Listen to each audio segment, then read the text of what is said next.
Hello guys, this is Damien with episode 55 of BreakIN.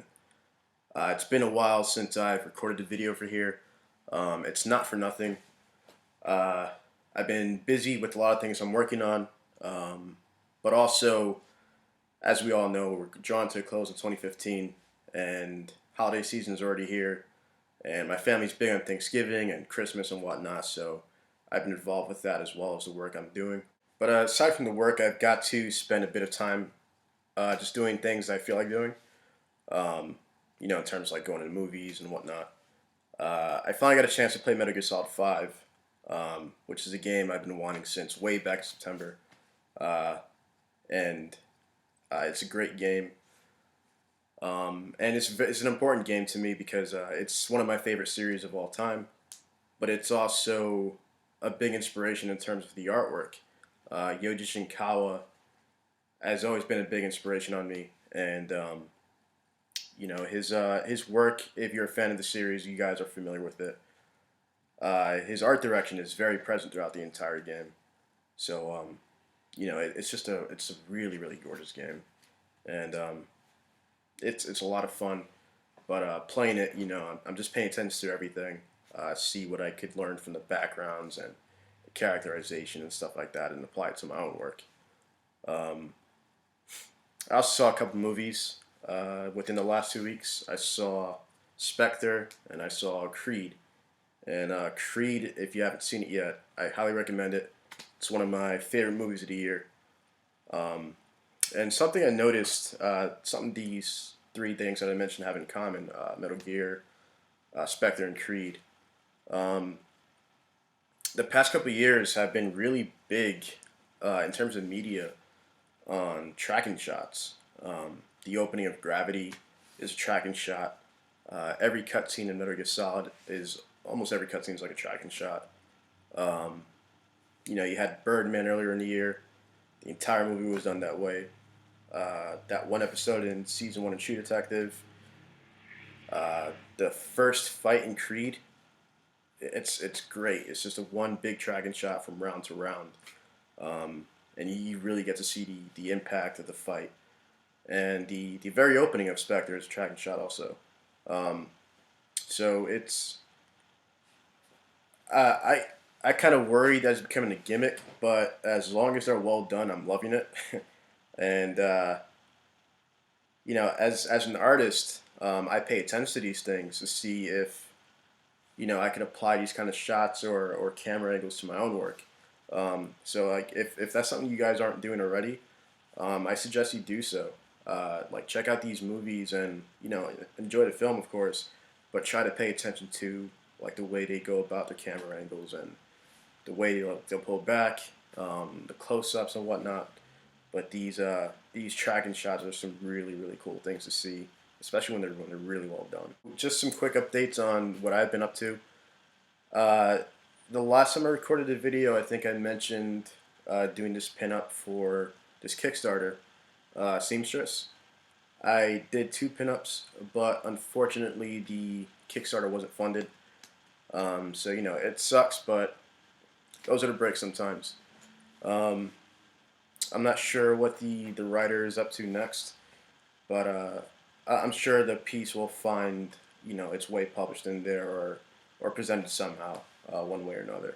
So they were fun to work on regardless, but it's just a shame that the Kickstarter wasn't funded. Um, I'm working with Sarah Miller again on the next issue of the Valkyrie's Woad. So I'm just waiting for a finalized script now, and then I'm going straight to work on that.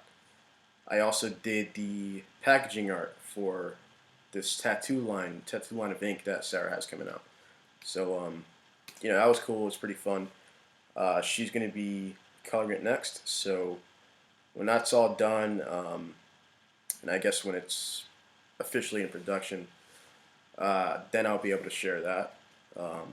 But it was different. It was like a landscape scene based on like Sarah's big on like Norse mythology, so the whole line is it's like focused on like Valhalla.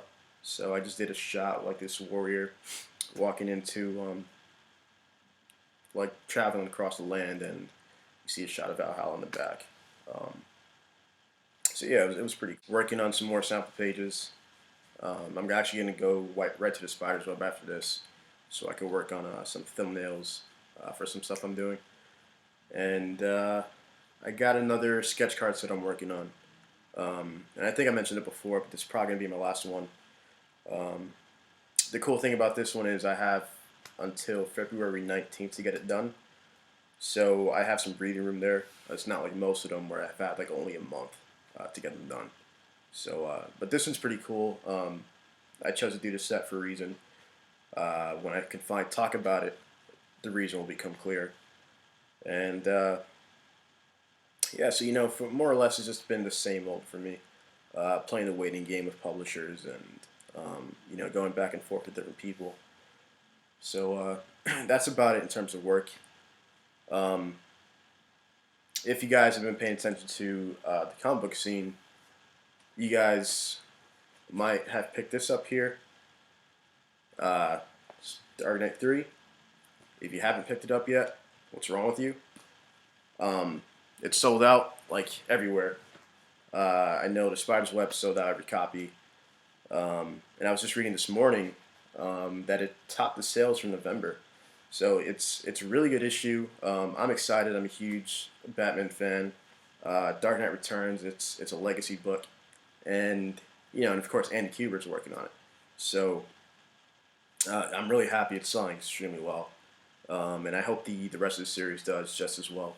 This first issue was really good. It has a great twist at the end. So if you guys haven't gotten it yet, I'm sure the second printings are coming in now. So check your local comic shops and get on board with this thing because it's going to be great. On the last note, Lloyd was saying something about doing more conventions for next year, and that's going to be a plan of mine as well.